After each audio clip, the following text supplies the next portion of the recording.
In this episode, we're following the journey of two first-time investors who conquered the mountain. Or did they? We're going to hear about the lessons they learned, whether their assumptions were right or wrong, the mistakes they made and those that were avoided, and ultimately whether they'd follow the same path again. Welcome to Your First Home Buyer Guide, the podcast for first home buyers who want to get it right. I'm Megan and that was Veronica. We're both buyers agents and probably old enough to be your mums. But that's a good thing because between us, we've got over 40 years experience and we are going to share with you bucket loads of stories about avoidable mistakes. Together, we're going to make sure that you get unbiased and real information that you can rely on so you can get where you want to be without missing a step.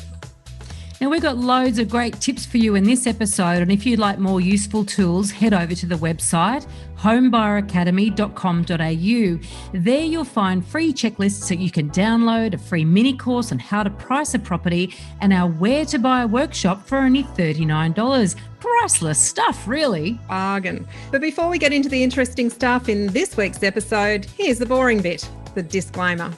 You, of course, know that nothing in this podcast is to be taken as personal advice. We always recommend getting the advice of an expert in their field of expertise. Now, we've done our very best to ensure that the content is correct at the time of recording, but things change. So check with the relevant government authority or your advisors to get the most up-to-date information. During our 3-year journey to help first home buyers, we have found an increasing number of you want us to help you guide them on your rent vesting journey. So, due to popular demand, we are bringing you the very first Where to Buy workshop Investor Edition. We are indeed, and this is very exciting for us, I tell you. This is the culmination of over 40 years experience that we're going to teach you step by step, not where you should buy, but no, this is not the answer. This is not the golden bullet. Not the silver bullet. It is, we're going to teach you how to properly research this vast, wild country of ours to be able to work out where you should look to investigate to buy your investment property. It's a really, really important skill that you learn how to critically look at data, information, what the important things are, and we're going to teach you how to do it. When are we going to do it? We're doing it on the, Veronica, I don't have that in front of me. Well, that's okay. I'll step in because we're a team. And we are going to do the Where to Buy workshop Investor Edition on Wednesday, the 24th of November, 2021, 7 till 9 p.m. Australian Eastern Daylight Time. So that's basically Sydney, Melbourne time. 6 till 8 if you're in Brisbane. And yep. I can't remember if you're in Adelaide and elsewhere, but basically about half an hour behind. Yep. Live to you on Wednesday, 24th of November, we are bringing you the Where to Buy workshop. So if you want to tune in, the link is in the show notes.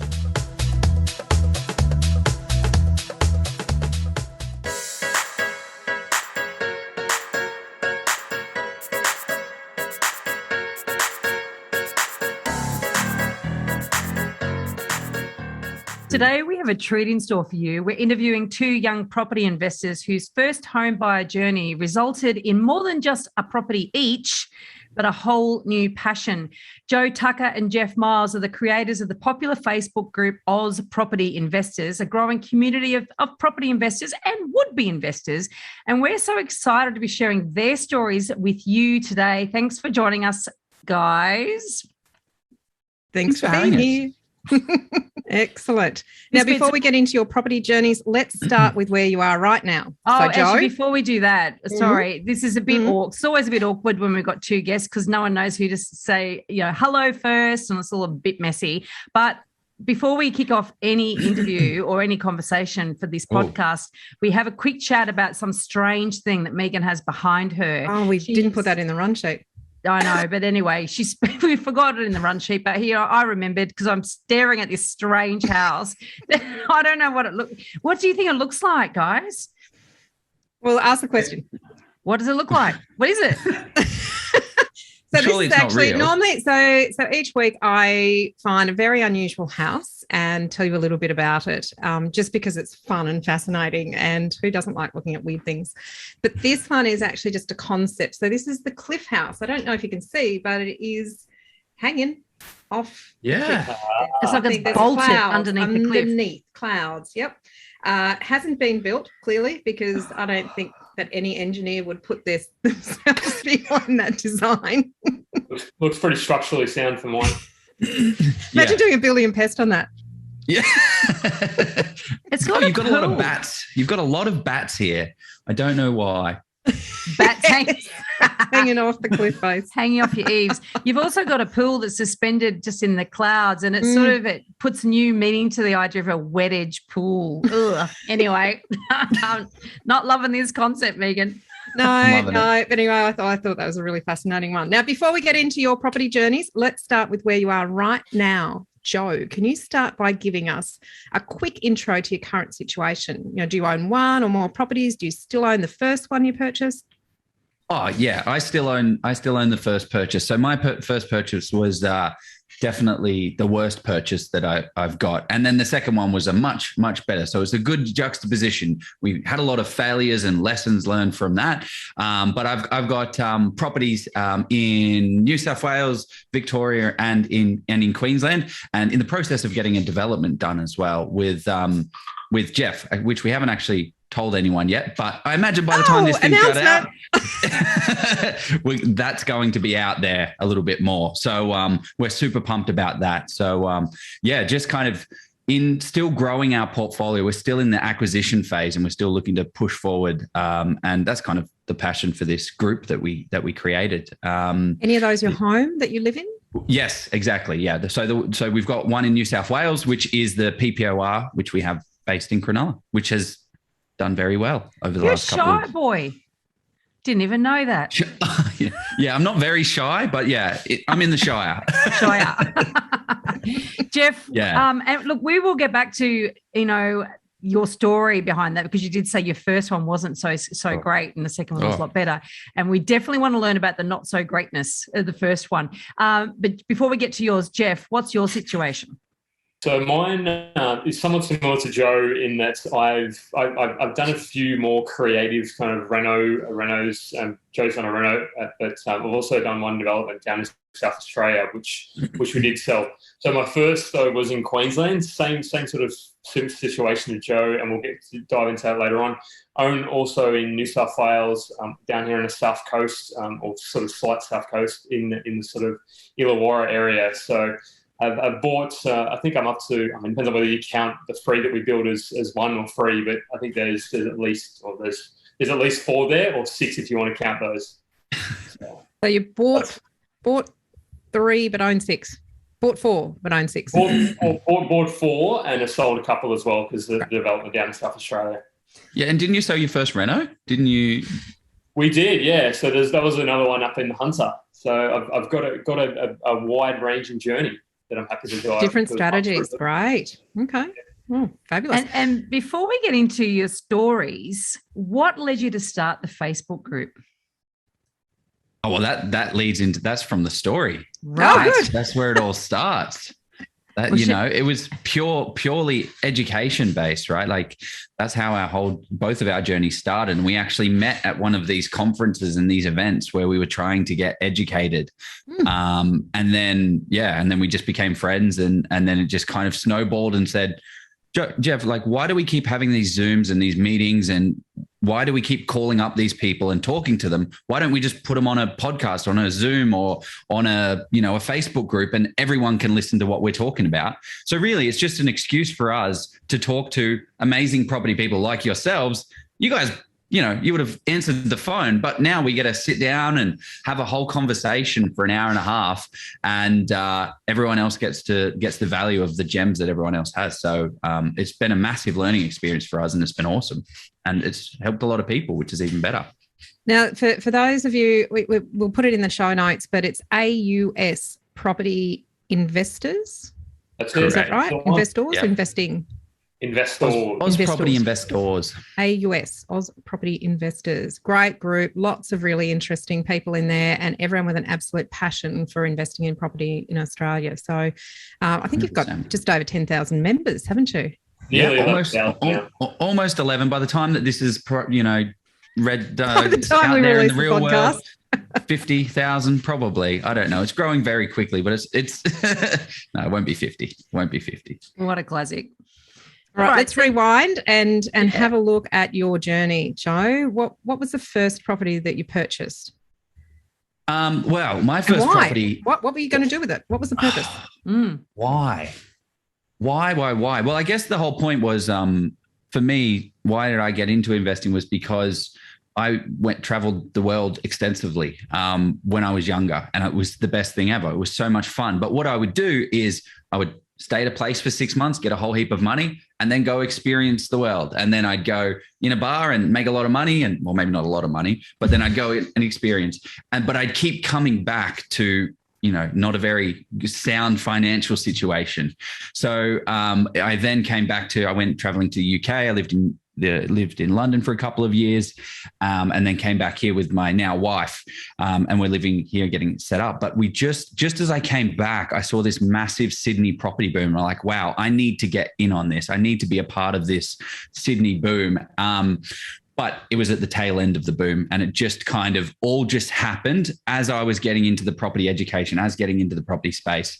And that is what kind of, I fell into education first, because I'm like, I don't want to just fall into any investment, because I know how important the first one is. Like even more so now, after all this education that we've been doing, how crucial the first property is, because that is what's going to let you go for the next one and the next one and the next one and the next one. Without good advice. Tell us about the first one. Oh, okay.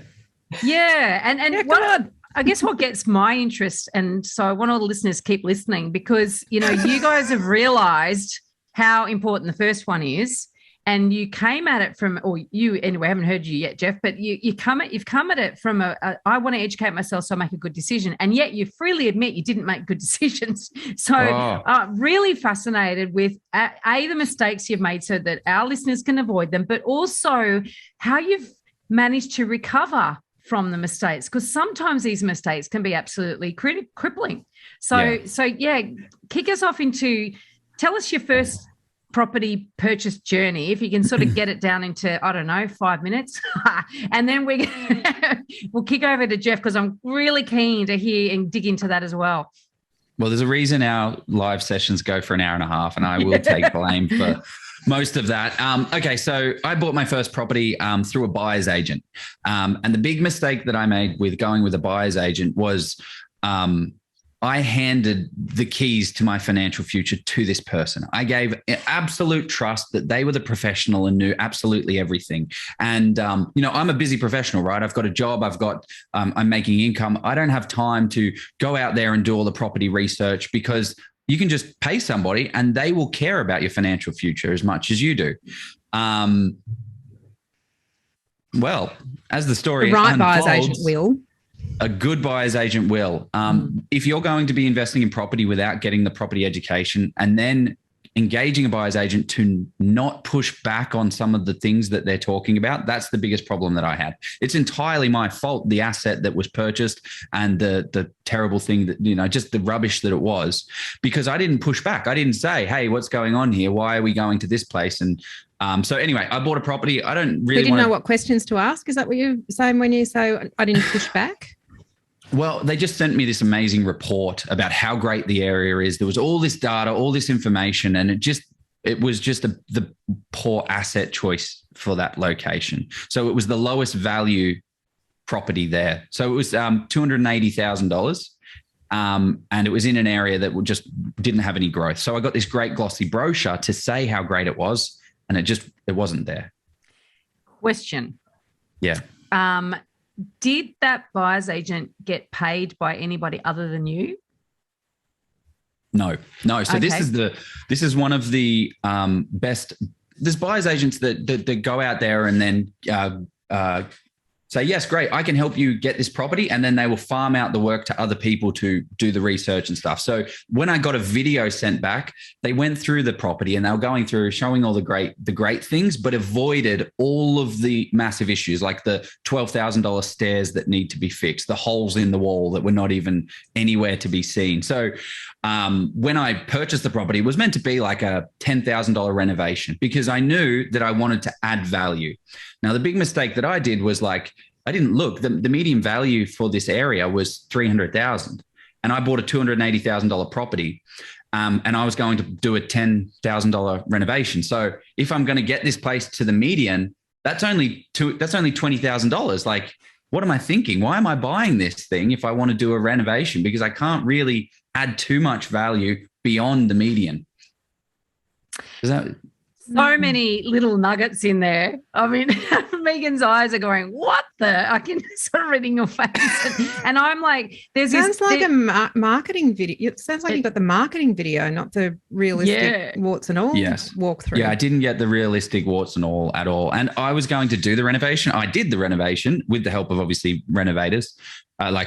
Tradespeople. But yeah, I settled. I didn't go down and visited the site, and I don't think you need to go down and visit the site every time. I don't think you need to do that. But it was definitely a big marketing thing where they were just pumping through these. Hey, do you want a property? Yeah, absolutely. I signed up to the buyer's agents, and literally within a week, hey, we've got one for you. We're ready to go. Let's buy it. Sent me a video. In retrospect, I've got a friend now that's going through a great buyer's agent to purchase a property, and it's been 3, 4, 5 weeks after he's engaged him. And I'm like, hey, where's your property? He's like, this guy, he can't find the market is so tight right now. And I'm like, good. This is a good guy. He's fussy. He's going to do the numbers. He's going to find you a good asset. So hold tight and wait for it. Don't just go for the guy that says he's going to bring it all for you. We often say what we recommend against is more valuable than what we actually recommend. And it sounds like you might have found someone who has a similar philosophy. The properties that we recommend against, the properties that we reject are even more important than the properties that we actually recommend. Yes, the John West of property. That's it. That's it. So, and this is an interesting thing. And I know when I was filming the show, there's this perception that buyer's agents go out there and then deliver three options to you. There you go, pick one of those. I used to have to disabuse people of that notion when they became clients to go, I know you might have seen me on television. However, that's not the way it works. We can't sort of turn it around in a week, and I can't give you the 3 and you just choose one and then it's all happily ever after. It's like, it might take a bit longer, and it's very rare you're going to have more than one to assess at a time. At a time. Now, a couple of things too that I just want to pick up on, you sort of median price. And a lot of people you hear a lot of spruikers talk about this systems and strategies, and you've got to buy under median, right? And there's also this idea of the affordability and different suburbs, depending on the different the market segmentation of that suburb, can have different median prices in different segments. So that's a dangerous thing to rely on. Massive price disparity. Yeah. And also this whole idea about affordability. And it sounds like if your budget was $280,000, it sounds like you basically saved as much as you could and went, bing, I can buy something, I'm off. Anything. Yeah. And the big focus was on the cash flow, right? And that was another mistake. Your first property, everyone's situation is different. So let's just start with that.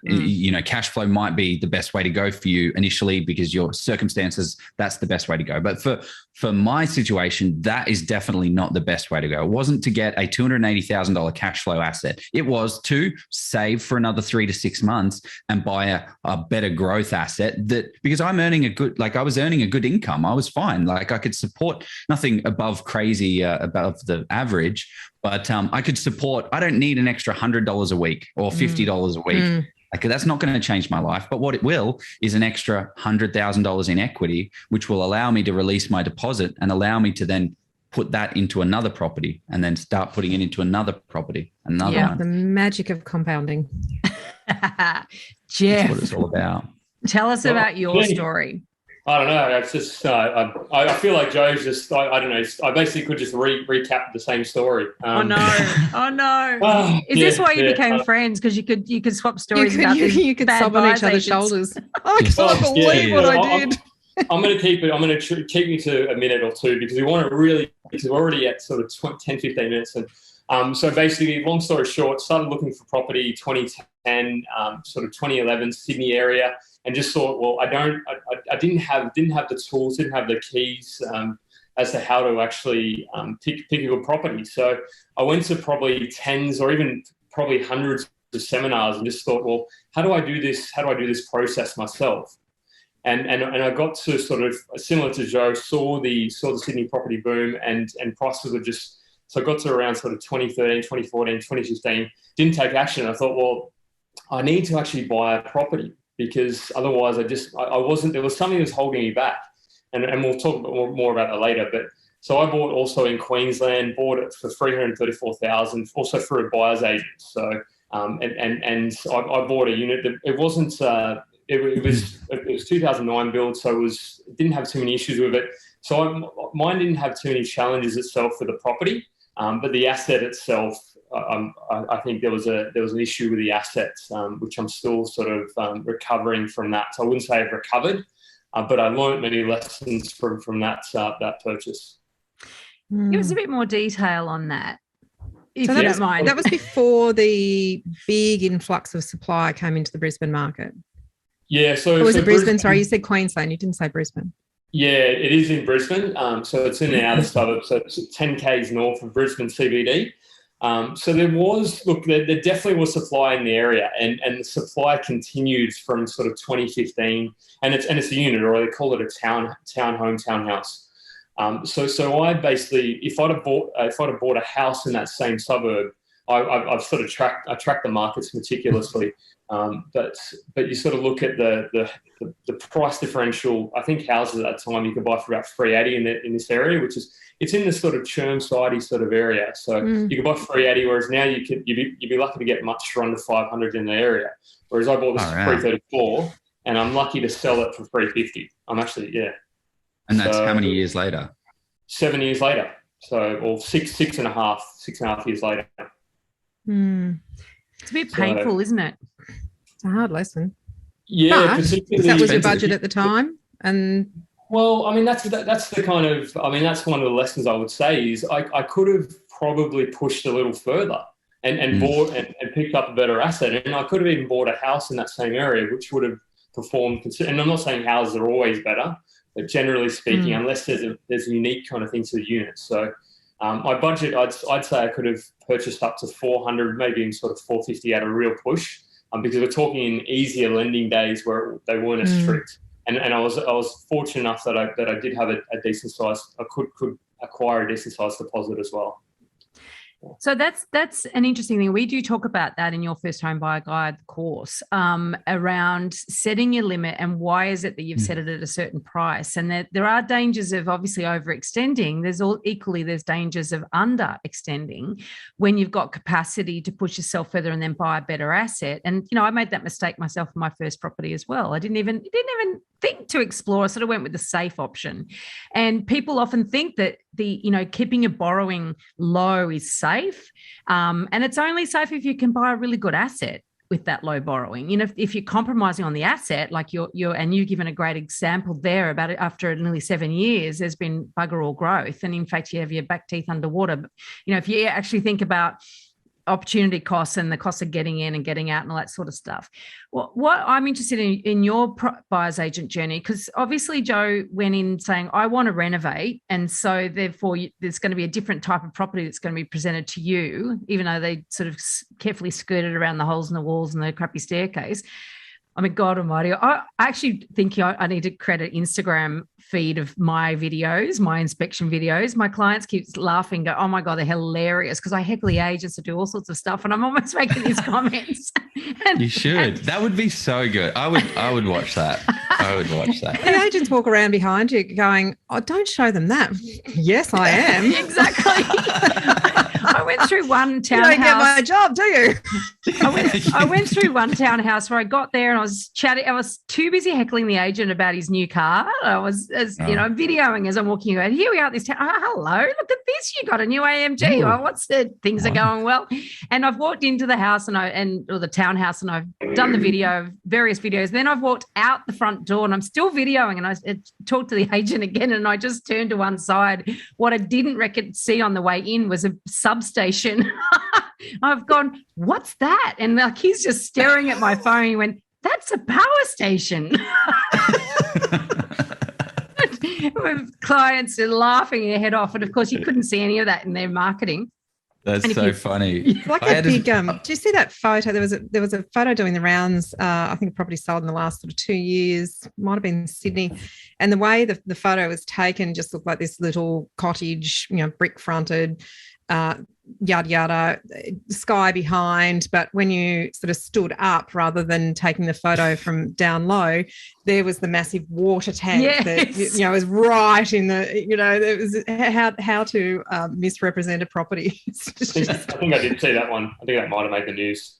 Yeah, that's a classic. I tell you what, this one, just as an aside, this particular townhouse that I went through, because of course we look on Google Maps and satellites and all that sort of stuff. When I say it was a power station, it was a substation. It was only quite small and it wasn't labelled or noted anywhere. So honestly, you didn't, I probably would have noticed it otherwise. Before I went and inspected the property, but someone could have bought that sight unseen from the agent's videos or from a buyer's agent's videos that sort of avoids all that stuff and absolutely be none the wiser till they actually got there and went, oh my God, I bought next to a substation. Anyway, but back to your story, Jef. I'm curious because you also used a buyer's agent. Did your buyer's agent take money from you and from developers? Definitely not, no. So, I mean, that was one thing because by this stage I had I've been to probably, some of those house and land packages types where you don't pay them a cent. And I was heavily against doing that myself. So I made sure that they were acting, I suppose, in theory, they were acting in my best interest in the sense that it was a fee for service. So the process of them, and I interviewed probably somewhere between 10 to 15 buyers agents, just to some of varying degrees of sales kind of tactics, where some would say I heard a company where they said they would put you into a room and sort of get you to sort of sign a contract then and there on the spot to go with them. I wasn't put in that situation, and if I was, I would have probably walked out. To be very frank, and I would have said, well, no, I'm not going to sign this on the spot. So the people, the company I chose or used, they sort of did understand some of my goals, and that's probably where I came a bit unstuck. But the process was they were searching for a couple of weeks, and they sent out weekly emails of properties they'd inspected, and then said, well, here's why we wouldn't buy this property. So they sort of, it wasn't just a stock list, and basically then the third or fourth sort of time they found a couple of tick the boxes, and I wasn't even clear what those boxes were. So I think that's probably an error or mistake. So, and they said, well, hey, there's some that it's up to you. Which one do you want us to kind of move forward? And they didn't say you had to move forward, but I just thought, oh, well, I mean, what am I waiting for? I should pick one of these properties. So that's kind of how the process went for me. And then I decided on one of those. And you still own that one, don't you? I do, yeah. So I'm actually, it's actually on the market at the moment. So and it's an absolute, like it's been from a maintenance perspective, it's been a very low maintenance property. The tenants, it's only been vacant for 2 weeks in 7 years I've had it. And the tenants have been in there for 2 or 3 years. So it's been relatively hands off from that perspective. So it has had its upsides as well. So it's not all kind of doom and gloom, but it just hasn't. Knowing what I know now, would I have bought that property? Probably not. So you both sort of went back then to do a lot of education after that experience. I did, yeah. So I did educate myself sort of leading up to it, but I didn't. I was sort of in and around the fringes. So after that, after realizing sort of 2017, 2018, I thought, well, actually, I don't know. This property is not doing what I expected to do. Property is supposed to go up a consistent 7 to 10% per year. Of course, it doesn't. But then I realised, okay, what have I kind of done wrong here, and how can I sort of prevent myself from making this mistake or making this, or sort of correcting this in future purchases? So I said I had to get serious. I really read a whole bunch more books. And then that's where Joe and I met. 2018. It was actually Steve McKnight's Millionaire Mega Conference, and that's sounds where so ridiculous. Yeah. I mean, Veronica and I are just biting our tongues. Yeah. I mean, Steve's probably one of the better. I mean, I don't know if we can mention other people. Feel free to cut that if you want.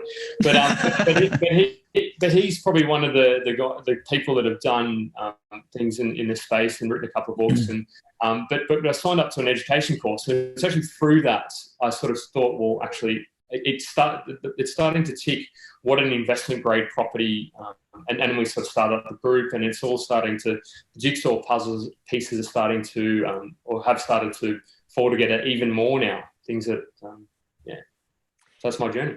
And so you've said, Jef, that you do track the performance of your property, and I know a lot of people don't. Or they track the wrong things, and so which some of metrics? And you mentioned there that by some metrics, it was a good investment, and maybe the buyer's agent was looking at those metrics, not the right metrics. So that's another issue here, isn't it? About actually understanding what your goals are. And I know that and I certainly see this in a lot of the questions and comments actually in your Facebook group, that a lot of first-time investors and people early in their journey, they are it's encouraged to focus on cash flow and yield. And let's face it, you need cash flow in order to support or sustain, property ownership.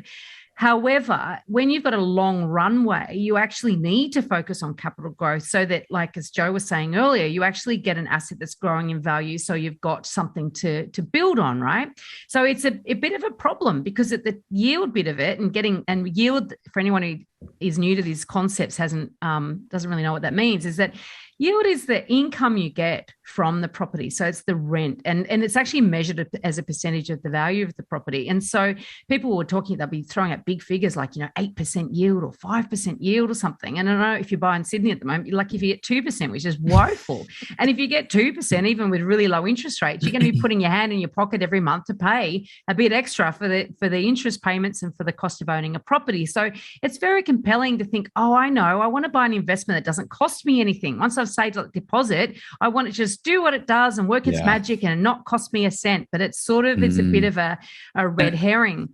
And it feels like you can just dip your toe in the property market. So you're like, you know what? I'll just get a safe, secure, I don't want any scary stuff. Me too much. And so you dip your toe in, but it's not the right. You're in, and then you're in a dud asset, and you're like, damn it. Yeah, trying to dig yourself out. Yeah, Jef, what do you think your opportunity cost has been in owning that particular asset versus another one? I've opened the can, haven't I? It's painful.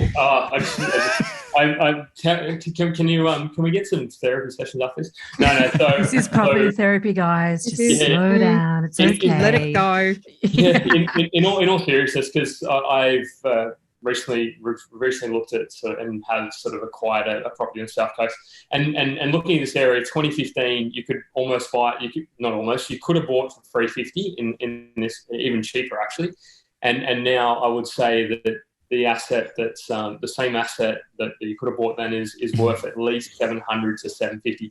Now, I'm not saying that anywhere you bought for that $350 is going to have gone to $750. Of course, you've had COVID and you've had low interest rates, you've had low stock on market. So I'm not saying that I'm not saying the opportunity cost is $350,000 or $400,000, whatever it is.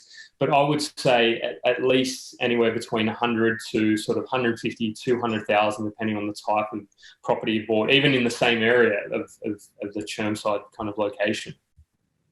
Big lesson. That's a great one for people to hear, because the opportunity cost, of course, is what could I have done with that money if I hadn't had that particular asset. So, and I tell a story, and I think I told in the last week's episode, Veronica, when I bought my second property, which was my first one with my ex-husband, we had a choice for the same money, premier blue chip suburb, smaller house, not as pretty, secondary suburb, which was an up and coming suburb. It's actually well regarded now, but it was very much first time buyer territory back then. Kedron, 8 kilometres north of the city. So it was Wilston or Kedron, and the Kedron house was pretty and big deck, and could move straight in, and lovely. And we went with the pretty house. It was well before I was in real estate, but the opportunity cost, I think I worked out, was I've been tracking the resale of these things, and it's something in the order of $800,000 or $1 million difference. Massive. Had I bought the other asset. I didn't know what I didn't know back then. And I guess that's what we're trying to help our listeners and the members in Your Home Buyer a home buyer academy, to understand you don't know what you don't know, but you can actually learn from people who made those mistakes so that you don't make them yourself. And I think, Jef, that's just such a really good one. You didn't know what questions or what the metrics were that you wanted to assess the property against, whereas you've got a much clearer idea now. Yeah, I want to go back to Joe too to find out at what point you realised you made a mistake. But before we get there, one thing that you said, Jef, that really got me, my ears pricked up. You said that you had begun your property education process at 2011 and you were looking in Sydney. And then for anyone who doesn't know, there was a boom in Sydney between 2012 and 2017, right? So yeah, your timing was impeccable had you been ready to buy at the beginning of that time.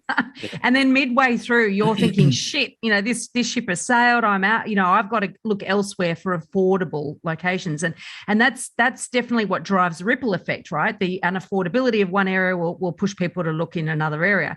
So you've gone interstate, but what was it that was you said something was holding you back? Because of course we're in a rising market at the moment in most places in this country, unless you bought an apartment in some of these places like Chermside, right? So the market's rising.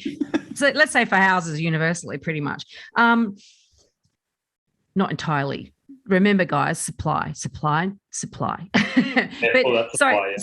supply. Remember that. So when prices are rising and booming and there's all this FOMO going on, a lot of people jump in like crazily and just, caution to the wind, and other people hold back and think, oh my God, I've got to wait for it to stop. And then you obviously then decided to jump, but you jumped sideways. So what was going on in your mind at that point of time to A, hold you back and then make you jump sideways? Yeah, so it was actually, and I spoke about this in some of the dialogue I think so. It was actually an advisor or somebody I'd call an advisor. So it was my mum. So my mum had bought and sold a couple of residential properties herself, and I'm not blaming her for but she was saying, oh look, there was a unit sort of around the sort of Mount Druitt Western Suburbs area for the 205,000, and that even the unit market in Sydney went to about 350, 360 in the space of a couple of years. Yeah. So she said, oh look, Jef, I think you should save a bit more money. Because I just don't. I think you're over, and I could have picked up that property well located in close to the train station, probably maybe too close to Westfield, and so it was 80s. But I could pick that up for sort of low twos. And she said, oh, I think you should save a little bit more. And ironically, of course, I ended up buying for 334,000. So I didn't save that much more in those couple of years though, and travelled as well. And so if I'd have bought that, so that's kind of what held me back. It was more I was keen to kind of sign the contract because when I've got an idea in my head, I normally just kick on and go with it. But I respected my mum's kind of guidance and counsel because I'd never bought a property. I didn't have that kind of guidance when I was younger because I didn't have that kind of rich property investing uncle or auntie or somebody in the family to kind of help me along the way. That's interesting, isn't it? Because a lot of people, when we surveyed first home buyers going back 3 years ago, I think it was, Veronica, and we one of the questions in the survey was where do you get your advice from? Who do you go to for your advice around property? And it was mum and dad, colleagues, friends, mortgage broker, but mum and dad were certainly up there, and it's something that we talk about when you're building a team at the start of your journey, is making sure you have the right advisors who have the right skill set to guide you in their areas of expertise and they stay in their lane. And mum and dad are good for raising us and, making sure that we have manners and we, have good work ethics and those sorts of things. But often mum and dad have only bought 1 or 2 or 3 properties and they're not as experienced as they probably need to be in current markets to give advice to kids. And that's a hard one to say, appreciate your input and I'll take it on board. But I've got to tread my own path with my advisors. I think, I've been doing quite a lot of research on trust in the property industry at the moment. And it is interesting because, of course, you are more inclined to trust your parents, even though they actually they're not subject matter experts. They don't usually know what they're talking about. but everyone's got an opinion about property. So, hey, but you're more inclined to trust them than a lot of experts. And then a lot of experts really are untrustworthy for reasons that we've actually touched on here. So it's a difficult thing to do, and knowing who to rely on, that's for sure. Back to you though, Joe. When did you realize you'd made a mistake? Instantly. Oh, really? As soon as I got settlement, and I flew down on the day of settlement. So I didn't do it during the pest and building inspection. I didn't see the property, right? I flew down. I got given the keys, and I walked in. I was like, this is not what I wanted. And next door, they said, hey, look, this is not the corner block. It's the one next to the corner block, but you'll be able to buy the corner block, knock on their door in 3, 4, 5 years time, boom, put them together, put some units on it, zoned for it. Perfect. I look next door. It's a community center. Community center. Oh my God. They're not going to knock down a community center for me. Sorry, you had a building and pest inspection, but it didn't pick up that the stairs needed replacing or there were holes in the wall. Yeah. Well, they did pick up the holes. I'm going to they did. But it was like, oh, look, it's $200. The stairs, we'll just do a bit of welding to it. Like, it was just all glossed over. Like, it was, oh, don't worry about it. Fine. It's an asset. Get it. And I just was like, okay, you're the professional. Again, here is everything. Good luck. So yeah, it was instantly. I walked up the stairs and I was like, oh, this is a mistake. Like $12,000 was my renovation budget. $12,000 is what the stairs needed. And yeah, it was definitely not treated well as a property. But I mean, look, I put, I don't know, $25,000 into it, and it would be worth about that 25,000. Like, so now, so it was 280. It's probably worth about 310, 305, like around that kind of area. So like, you still own it? Yeah, still own it. It's cash flow positive, which is great. So I get $47 a month, which is really changing the world and it's changing the game up for me. So hoping to... Do you think it's held you back from any other investment opportunities? Yeah, absolutely. Well, from an opportunity cost, just like what you were talking about before, juxtapose this to my second one. I bought that property. There was an offer. There was 330 on the market. I offered 310. They accepted it. There was a lot of damage to the property. I went to the property to inspect it. I'm like, I can fix that, but it looks like a big deal. I got an inspection report and I spoke to the property inspector, right? I didn't do that before. I didn't jump on the phone. I didn't see his name there. So always do that. That is my recommendation, because their job is to make it. Everyone hear that? When you have a building and pest inspection, speak to the inspector. If you can't physically be there, make sure they ring you from the property, because it's fresh in their mind when they're talking to you then. Yes, exactly. And they are so friendly, because they're like, sorry, what? No one calls me. No one wants my opinion. No, I do. I want you to tell me, how bad is it? How good is it? And they can be a lot more like, from a document, they have to write, this is the worst thing ever. It's, condemned. But it looks really scary, doesn't it? A building and pest inspection. All insurance, like they have to cover themselves, of course. But when you jump on the phone, it's like, hey, look, I saw that thing. I know you need to cover yourself, but what is the actual fact? Like, what are your thoughts? And then literally, I just went line by line. How much do you think? And he's like, oh, Joe, you're cool. I like you. You're asking me these things.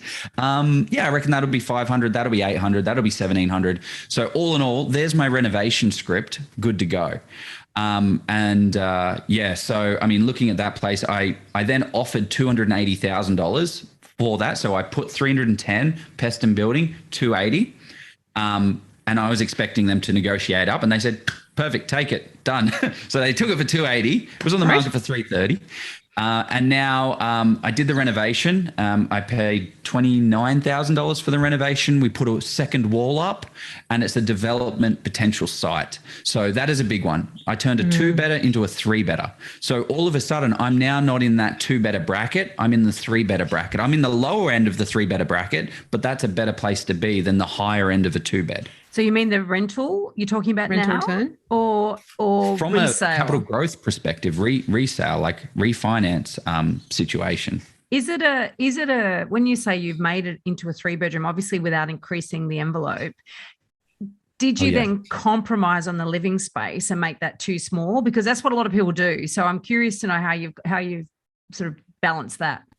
Actually, another good tip. Now, this is perfect about line up your trades, line up your professional team and stick in their lane because, again, I had a mortgage broker that was telling me property advice that was absolutely terrible looking back. But his job is not to tell me property advice. His job is to tell me mortgage advice. So I'm going to listen to you for mortgage stuff. Nice. Anyway, yes. Stay in your lane. Managers. Just get on the phone. Half of this battle is speaking to the professionals that are experts in their field and asking questions and being interested. So I got a property manager and she was helping me. I'm like, hey, can you help me out with the reno? She said, that's fine. And I was like, okay, cool. Well, what can I do to this place? Because I was thinking 2-bed reno. She's like, actually, if you put a wall down there, you're going to cut off half of the living room, but you're going to put it into a 3-bedroom market. Which is going to be the lower end. It's going to give you X rent, but you can also then put a breakfast bar along here, which is going to add value to the kitchen area. And it gave me all these little tips and tricks. And she's like, I could rent this and this would be the best use and the highest. I was like, what's the highest and best use of this property? And she gave me the run through and it was absolutely spot on advice. We've had tenants in there. The only tenants for, I don't know, two and a bit years. Almost. Right. Yeah. And did you have that revalued after you So turned into a 3-bedder? Straight after the renovation, bought it for 280, 29 in reno, and it was revalued at 369,000. Well done. And now revalued at 420,000 as of, I don't know, 3 months ago. So maybe even 4 months ago. So before, like, it even went even crazier. So that is the difference, right? Here I am sitting on 310,000 for, 5 years, 4 or 5 years. And then I've got this here that's got all this equity just sitting up building. That's the opportunity cost that I'm missing out on. So why was I unable to get a 420 here and a 400? Now I've got 820,000 instead of a 320. So that was massive. That was very good to have that. So a lot of that is, okay, like you said, in the first instance, you outsourced your decision-making effectively. Yeah. So you sort of said, look, so it's good to outsource, like you say, get the right advisors, choose the people and make sure they stick to their lane. But then when often, and it is a risk when people engage a buyer's agent, they're sort of assuming a whole bunch of stuff, right? And, and unfortunately not all buyer's agents are equal, as we all know. And so then you're sort of outsourcing your knowledge in a way. And so then the second time around, you've actually said, well, that didn't work. And good on you for putting your big boy pants on and going back out there and doing it all over again. And you're obviously fortunate enough that you've got a good income that you could actually do that and actually start to build that. But what about the area? What about the location? Because I would imagine the location will play a big part in the capital growth. Or are you saying it's just the asset? No, definitely not. Like the capital growth is a massive factor. So I believe the renovation moved it from being the value of 310, because I think that's what it was actually worth, but I got it discounted because of the damage that I could easily fix. But then from the 369 to the 420, that's pure capital growth that I didn't have to do anything for. So it's because of the area. So this was purchased in a place called Nor Lane, which is in Geelong. North of Geelong, yeah. North of Geelong, which is just it's a lower socioeconomic, but it has a whole heap of potential. There were people there were like other places getting knocked down to put duplexes on. That it's starting to get not gentrified, but it's up and coming, right? It's more up and coming. And so what brought you to that location? So what was it in your process? So you've bought the first one, you've gone, right, I'm going to educate myself, I'm going to know better next time, I'm going to build my knowledge base. Here's Australia. What was it that took you to that location? Was there, what was your process to arrive at that location? So I guess like looking at my budget, how much can I actually afford? And this is why you need to obviously speak to a mortgage broker and get everything like that. But that narrows down. Everyone's like, oh, where should I buy? Really, it's like, what is your budget and what is available and what is going to be the best place for you? Because if your budget is between 400 to 450,000, you've knocked out 15,000 suburbs in Australia to, I don't know, maybe 1,000, something like that. And then you can start to dig in deeper. So I guess for me, it's just more of the basic stuff. I know they were talking about a ferry going in from Geelong. They have an airport. Like the infrastructure's there for it to continue to grow. So for me, it was just, it's kind of, I can't afford Melbourne, I can't afford Sydney. I've had some bad experiences in Queensland, so I'm going to go to. Queensland's not all that bad. Queensland is very nice, and there's hot. It's hot. It's hot. It's very and hot it's today. grown. What 100? Some areas have grown 120% in the past 10 years. No. Yeah, there's some. How much was it? It was 150. That's right. It's crazy. If you choose, you just got to choose right and engage someone like me. Local knowledge Are you prepared to divulge where your first property is? Yeah, I mean, I don't care, but I don't know. I just don't like speaking bad of places, except for okay. So it was in a place called Deception Bay, which is north of, which is in Moreton Bay region. Yeah, it's a large retiree area, low socioeconomic. You know, it's there's not a lot of money going in there. It's further in. It's a further in property in like the not so great area.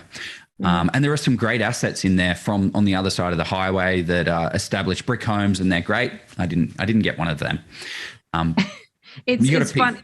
Also, because you're a Sydney sider, right? And so then you're buying in an area that A, you don't know, and B, you didn't go to. And so you wouldn't have a clue really. And when you hear Deception Bay, you think water. Sounds good. I was right near the water. It was walking distance to the water. Comparative to Sydney, you go, oh wow, close to the bay, it's nice, Beautiful. But the bays here are not nice. They're No. not wonderful. That's so funny. Yeah. And a lot of people come up here and think, oh, Deception Bay or Redcliffe or Manly, Wynnum, there's some nice areas there. But it is not like living in Bondi. Yeah, you put your own filter. You're like, oh, it's next to the water. I live in Cronulla right now. It's right near. That's beautiful. That's Deception Bay. It must be like Gunnamatta Bay. So that's absolutely the same thing. So I'll just get by the water. Just so local knowledge, so important. Your second property. So what did you do differently? So my second property, it was actually a buy, reno, flip. So if we want to talk about the second buy and hold property that was actually picked up in 2019 and at the back end of 2019, just before COVID kicked off, there was also a development play as well. So I'm skipping over that because we're talking about sort of first home buyers. So that one we sort of bought with a view to, we're sort of on the fence to whether we investment, whether we move into it. So it was kind of, we looked at it with a different lens, but this is after I'd had all that education, a couple of years after I'd been not burnt, but I'd not quite knocked it out of the park. So what would you like to know about that particular purchase, or what would you? Yeah. How did you approach that was different? Yeah, so I approached it. I'm not disparaging buyers agents. I think buyers agents are fantastic, and as long as you kind of know you're clear yourself what you actually want, or you have a really fantastic buyers agent. So we didn't use a buyer's agent for that particular purchase, or for the purchase of, it's actually the most recent one we've done. So, but we looked at it, and we actually, I got my trusty spreadsheet out, and I tracked that market for 3 to 6 months. So we sort of picked an area. We picked our budget. We said, okay, 700 is what we max we want to spend, and then we sort of said, okay, here's the areas within the general area that we can look at, south coast of New South Wales, kind of Illawarra, and we said, okay, we can't buy north of North Wollongong because you're looking at sort of 1 million plus. So where can we realistically buy for that price? But this isn't your reno flip that you're talking about. This was not your second purchase. No, this is the hold. Yeah, this is. Yeah, so I skipped over a couple of purchases because for the purpose of conversation. but we sort of looked at it and we said, okay, what? There's suburbs around this area that are worth sort of 800,000 or 900,000, which is outside of our scope, and then there's a couple within this that are sort of between the $500,000 to $800,000. And then we said, okay, why is it that there's a suburb 5 minutes that way or 2 minutes that way that's has a median price of 900K, and there's one here that has a median of about 550, 600, and we sort of and that's where I started to plot what the properties are selling for and which streets, and even speaking to agents as well, just understanding the lay of the land in that particular area. And we're going around, and I know not everybody has the time or the inclination to do this, But we drove around and kind of looked at the areas, looked at the property and said, well, actually, there's a lot of potential in this area that we bought in, which is kind of close to the Fig Tree area. We sort of said, well, the reason this has been our budget and we're comfortable buying this area, and we could sort of see a lot of first home buyers moving into these areas because it was affordable, close to the beach, close to, there's all these kind of growth drivers that ticked a lot of boxes, as well as there wasn't a lot of stock to buy. And there was a lot there, so I'm unpacking a lot there, sorry, but that's the way we went about it. It was more systematic. I like that. I love a good spreadsheet. And we do a where to buy workshop for a tutorial, for first home buyers. And it is, based around the 3 Ps: position, property, price. And both of you in that case have started with your price, which is absolutely, if you're not looking for a home, often with investment, you start with that, and then you can throw the whole scope open to the country. You don't have to buy in your own backyard. But Jef, for you, you had the lens of a potential home. So it actually did guide you in a way to a particular regional location. So you had your price kind of set, you had your position somewhat set, but you could actually then look around and see, well, how can you get those 3 things to match and have the right set of compromises for you? So that's such an awesome story to share with everybody, because it is a systematic way to do it instead of throwing a dart and spending months looking in the wrong location. You could have been looking in that, that median house price around $1 million, I think you said was one of the areas that you looked at. With your $800,000 or $900,000 budget, you would have been looking there for 6 months and going, I just can't quite afford, and prices are rising, and you're just not looking in the right location. So that systematic way of going, all right, well, what can I buy with my budget in the general area, and how do I throw the net open a little bit more? What do I get for my money? Is that a compromise I'm prepared to make? Can I get something that's in a good location but needs some work, or one less bedroom, whatever the case may be? And that is such a great lesson for everybody, because you might want to live in a really great location, really close to the water, but if you look outside a little bit, you might get a little bit more.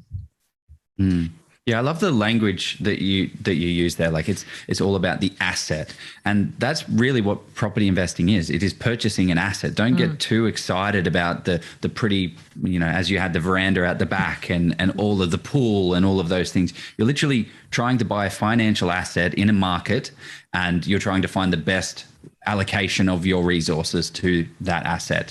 So when people start to talk like that, I know that they're not thinking about it from a oh, this is so pretty and gorgeous, I can't wait to settle in and take pictures and show all my friends, because I show my friends my renovation and they're like, yeah, I'd stay there on an Airbnb, but I wouldn't live there. Like it's absolutely beautiful. You don't have to love it yourself. It just has to perform. Just has to perform, and if you change your language around it, it definitely makes a big difference. I feel when you start changing it up. Well, we've had a number of conversations with you guys, and we really have, had a lot of. We've enjoyed listening to your journey and your enthusiasm, and your lessons, and talking about your experiences, and so that sort of helps us too, because we've got to remember back to the days when we were doing what you're doing, but also your Facebook group and obviously the community that you're building there, and the questions that are asked in there, and I think your true intention to actually help people make good decisions. And that's why we enjoy chatting to you so much. And we really appreciate you both coming on to share your stories today. And we also are really excited about what we're sort of releasing with you guys in the next couple of weeks. We've got a Where to Buy Investor Edition workshop, which we are tapping into your experiences and the questions that your group asks in order to be able to provide a solution. And it isn't a nicely wrapped up in a bow, a silver bullet, a magic pill. It's not a list of 10 suburbs. No, the solution is the process by which to, the education, the process by which to go through to actually come to better decisions, come to better conclusions in terms of where to buy. So we've been absolutely thrilled to meet you and work with you through this process. Yeah, thank you very much. I mean, the community is only based upon the value that all the members put together collectively. Like we've got people like both of you have been on live sessions, soon to be live sessions, and given so much value and just in the comments and answering these questions. And I think that what you guys are providing in this course for the investor side of things, at least from what we're not so much focused on our audience for the home buyers. It's more focused on the investors. But that is the biggest question. Where do I buy first? And we always say, like, you need to figure you out and figure out all those other things, get educated, and then you can go out there and get to it. But you need that foundation. Without the foundation, it makes it very, very challenging. Yeah, what a way to end. And I think there's going to be so much value in the where to buy, sort of the 3 Ps you spoke about there: position, price, and property. I was going to say product. You need that one. Yeah. That sounds a very systematic and fantastic process. So excited to kind of partner and help the community, help our community, and that'll help your kind of community as well. So exciting. It's all about helping people to make better decisions, to be really well informed, and to be in control of what they do with their money. And that really, I know that we all share that passion for helping people make better decisions. That's really what it comes down to. So thanks for coming on, guys. Looking forward to working with you, and enjoy your day. During our 3-year journey to help first home buyers, we have found an increasing number of you want us to help you guide them on your rent vesting journey. So, due to popular demand, we are bringing you the very first Where to Buy Workshop Investor Edition. We are indeed. And this is very exciting for us. I tell you, this is the culmination of over 40 years experience that we're going to teach you step by step, not where you should buy, but... No, this is not the answer. This is not the golden bullet. Not the silver bullet.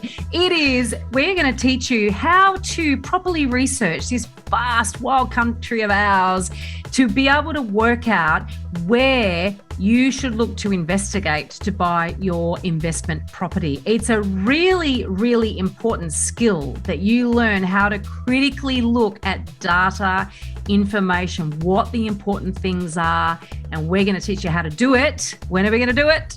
We're doing it on Veronica, I don't have that in front of me. Well, that's okay. I'll step in because we're a team. And we are going to do the Where to Buy Workshop Investor Edition on Wednesday, the 24th of November, 2021, 7 till 9 p.m. Australian Eastern Daylight Time. So that's basically Sydney, Melbourne time. 6 till 8 if you're in Brisbane. And I can't remember if you're in Adelaide and elsewhere, but basically about half an hour behind. Live to you on Wednesday, 24th of November, we are bringing you the Where to Buy workshop. So if you want to tune in, the link is in the show notes. In this episode, we've covered a very small part of our 10-step online course for first home buyers. If you would like to learn more about the process and how to buy without making a mistake, then head over to our website, www.homebuyeracademy.com.au. Don't forget to subscribe to the podcast so you won't miss an episode.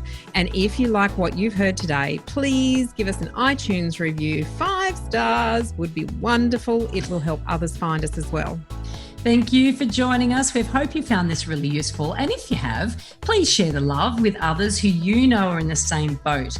We'll be back next week with some more priceless stuff.